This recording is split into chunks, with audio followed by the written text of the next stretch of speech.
Entah berapa lama aku dikurung dalam kamar mewah rumah sakit ini. Aku bahkan tak bisa lagi menghitung berapa kali matahari dan bulan bergantian muncul. Walaupun setiap hari aku hanya bisa memandangi mereka. Mereka mengira aku sudah gila, kehilangan kewarasan. Tapi mereka salah. Aku hanya lelah bertanya, berteriak marah, menangis memohon dan berulang kali menjelaskan pada dokter psikiater itu kalau aku baik-baik saja. Sekarang, aku hanya benci semua orang. Aku marah pada semua orang. Mereka menyembunyikan segalanya dariku. Satu penjelasan saja, yang kuharap bisa kudengar dari orang-orang yang kukira mencintai dan menyayangiku. Justru kurasa merekalah yang gila. Mereka yang tidak waras. Aku hanya bertanya, dan mereka tak bisa menjawabnya. Aku bilang aku tidak gila. Tapi karena mereka tak kunjung menjawab, maka aku tertawa sekeras-kerasnya sebelum menangis karena kesal. Apa sih susahnya memberitahuku yang sebenarnya? Hanya karena aku tertawa, menangis dan berteriak dalam waktu yang sama. Bukan berarti aku gila.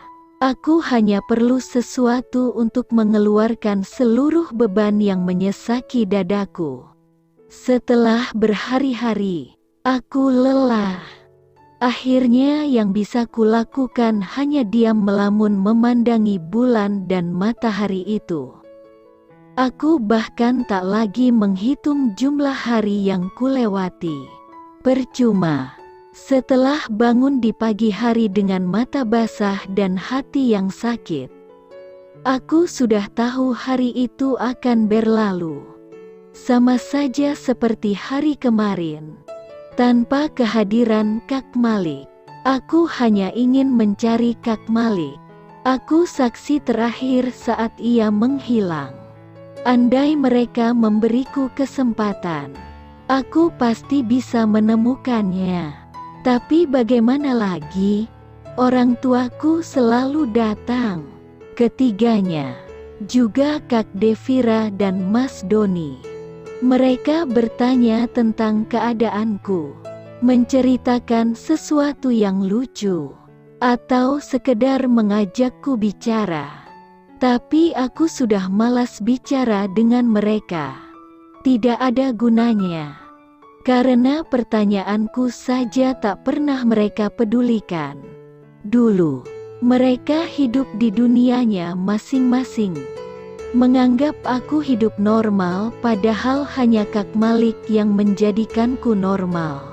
Sekarang saat mereka menganggapku gila, barulah mereka mempedulikanku. Lucu bukan? Jadi itu sebabnya aku diam. Menatap kosong, merasa percuma tetap hidup sampai detik ini. Andai saja ada benda di kamar ini yang bisa kupakai mengakhiri hidupku. Seorang perawat bahkan ditempatkan bersamaku untuk mencegahku melakukannya. Dan kadang kedua tanganku dibelenggu bagai narapidana usai mengamuk. Benakku dipenuhi pertanyaan. Lalu buat apa mereka berusaha keras membiarkanku hidup kalau seluruh ragaku seperti dicabut begini? Sampai suatu hari seseorang datang padaku. Ayari. Petik 2. Aku diam tak bergeming. Paling-paling orang itu dokter atau psikiater atau mungkin juga perawat baru.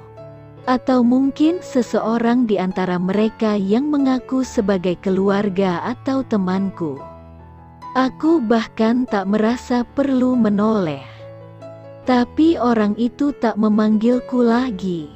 Ia, seorang perempuan, malah memeluk dan menangis sambil memelukku.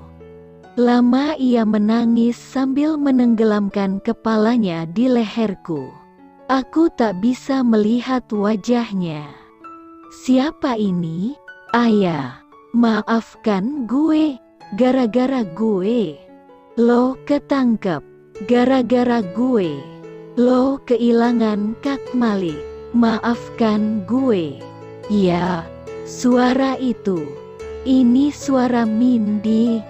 Cepat-cepat kedua tanganku melepaskan pelukannya agar aku bisa melihat wajahnya. Wajah teman baikku yang kukira menghilang bersama Kak Malik menatap sedih padaku dengan air mata bercucuran. Bibirnya bergetar saat tatapan kami bertemu. Aku memeluknya seerat mungkin. Mindy juga. Kami menangis bersama. Antara rindu dan sedih setelah sekian lama kami tak bertemu. Lo baik-baik saja, Min? Tanyaku di antara isakan dan tangan yang sibuk menghapus derai air mata. Aku belum ingin melepaskan pelukan. Gue baik-baik aja. Ya, maaf gue baru datang. Papa gue mengurung gue juga. Adunya juga sambil sesegukan. Ya Allah, belum pernah rasanya aku sesenang ini melihat seseorang. Sungguh, aku sangat bersyukur punya Mindy. Persahabatan kami makin baik setelah Kak Malik hadir. Gue juga minta maaf, Min. Kalau bukan karena gue memaksa pengen ikut camping, lo dan teman-teman gak bakal mengalami semua itu. Pintaku penuh rasa bersalah. Tak ada niat sedikit pun dalam hatiku mengacaukan acara mereka. Tapi tetap saja aku benar-benar merasa bersalah. Bukan salah lo. Ya, gue dan teman-teman memang ingin sekali main sama lo. Sejak ada Kak Malik, kami baru tahu lo teman yang menyenangkan. Dan kami udah tahu resikonya. Hanya kami gak menyangka kalau sebanyak itu orang yang datang. Gue pikir setelah lo dibawa ke pulau itu, kami gak bakal ketemu lo. Gue senang lo selamat. Kalau gak gue. Pelukan Mindy mengencang. Ia menangis lagi. Kedatangan Mindy mengubahku kembali menjadi manusia. Setelah kami puas melepas rindu, ia membantuku bersisir. Sambil bercerita banyak tentang hal-hal yang terjadi di luar sana. Kita doang tahu yang gak lulus. Ya, gue gak boleh sekolah lagi sama papa gue sejak kejadian itu dan gak ikut ujian nasional. Lo juga. Teman-teman semua ikut. Tapi ya begitulah, kata mereka. Suasana di sekolah gak seperti dulu. Kayaknya teman-teman masih trauma. Terus sekolah kita sempat tuh dijaga polisi dan para bodyguard dari perusahaan papa lo dan ibu lo. Sekarang teman-teman kita udah bubar. Udah pada kuliah. Kita doang yang belum nih. Aku teringat keinginanku lagi. Hanya Mindy yang belum kutanya. Gue mau cari Kak Malik. Min, gue gak yakin dia hilang begitu aja. Tangan Mindy berhenti menyisir rambutku dan ia duduk di depanku. Wajahnya serius sekali. Lo beneran gak papa kita bahas Kak Malik gini? Soalnya gue dilarang bicara tentang dia ke Elo. Katanya dokter, lo bakal histeris. Aku tertawa miris, menggeleng. Enggak, gue kesel aja karena mereka justru tutup-tutupin. Perawat yang duduk tak jauh dari kami tampak mengamati dan mulai berdiri. Tangan Mindy terangkat, memberi isyarat agar ia tak mendekat. Lo yakin gak bakal histeris kan? Kaki gue yang luka masih sakit loh. Kalau lo ngamuk dan tendang kaki gue, bakal gue balas beneran sampai paha lo dioperasi lagi. Mindy berdiri dan memperlihatkan kaki kirinya yang masih dililit perban coklat. Aku memandangi sahabatku yang selera humornya kadang aneh ini dengan tatapan takjub. Lo ye, baru juga tangis-tangisan ama gue. Udah negatif thinking aja. Enggak bakal. Mindy duduk lagi di sampingku. Sebenarnya sebelum kejadian waktu itu, Kak Malik cerita ke gue. Iya, bisiknya agar tak terdengar oleh perawat. Cerita apaan? Aku menatap Mindy. Mindy melirik ke perawat lagi sebelum menjawab. Katanya setelah masalah lo selesai dan proses pengalihan selesai, dia juga akan menyelesaikan tugas menjaga lo. Aku menunggu dengan jantung berdebar. Terus, Kak Malik minta gue tetap jadi teman yang baik buat lo. Jaga lo buat dia. Dan entar kalau Kak Malik pengen tanya tentang lo, dia bisa tanya ke gue. Dia bahkan janji akan bantu kalau gue perlu bantuannya, kata Mindy lagi masih dengan berbisik. Aku menghembuskan napas. Andai saja aku tahu. Senyum miris di bibirku tersungging lagi. Kak Malik sempat tanya ke gue caranya menulis surat buat cewek lo. Nah gue ajari tuh. Tapi gue gak tahu lo udah tahu soal ini atau enggak, lanjut Mindy. Aku menggeleng. Kan dari malam itu sampai sekarang gue di sini terus. Min, gak ada seorang pun yang mau cerita tentang Kak Malik. Mindy mengangguk-angguk. Makanya ya, lo harus sehat lahir batin. Jiwa raga lo juga. Lo gak bakal dapet apa-apa cuma duduk di sini gak jelas. Gue tahu lo suka tidur. Tapi ini udah kelamaan. Kalau lo pengen tahu Kak Malik di mana, ya kita harus mulai cari petunjuk dari sekarang. Tapi Papa dan Mas Doni aja gak bisa menemukan apa-apa.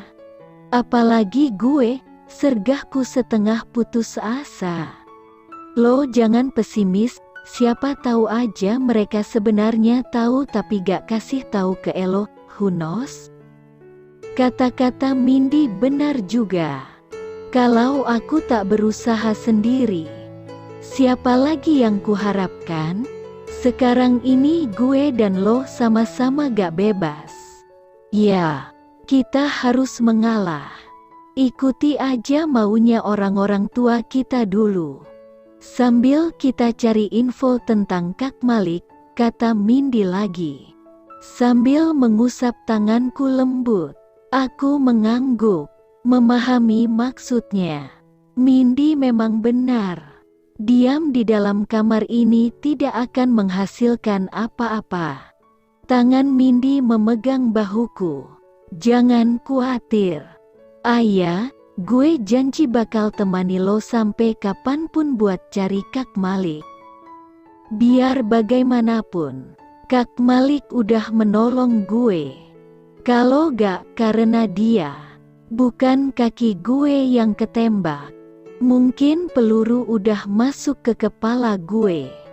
Tapi gimana caranya kita mulai? Min, tanyaku setengah putus asa. Selama ini aku sudah dianggap gila dan aku khawatir mereka akan terus memperlakukanku seperti itu. Gue akan datang tiap hari ke sini. Tapi lo janji, jangan pernah aneh-aneh lagi. Jangan ketawa ngakak kecuali kalau gue datang dan ngelucu. Jangan nangis teriak-teriak lagi dan jangan tanya apapun soal Kak Malik lagi. Lo harus benar-benar sembuh kayak dulu. Be healthy. Ayah, mengerti? kata Mindy tegas. Meniru gaya Kak Malik dulu. Aku mengangguk lagi. Lalu kami saling bergenggaman tangan. Mengangguk bersama penuh keyakinan. Kami pasti bisa melalui ini semua. Untuk mencari Kak Malik, aku sudah tak sendiri lagi. Ada Mindy bersamaku.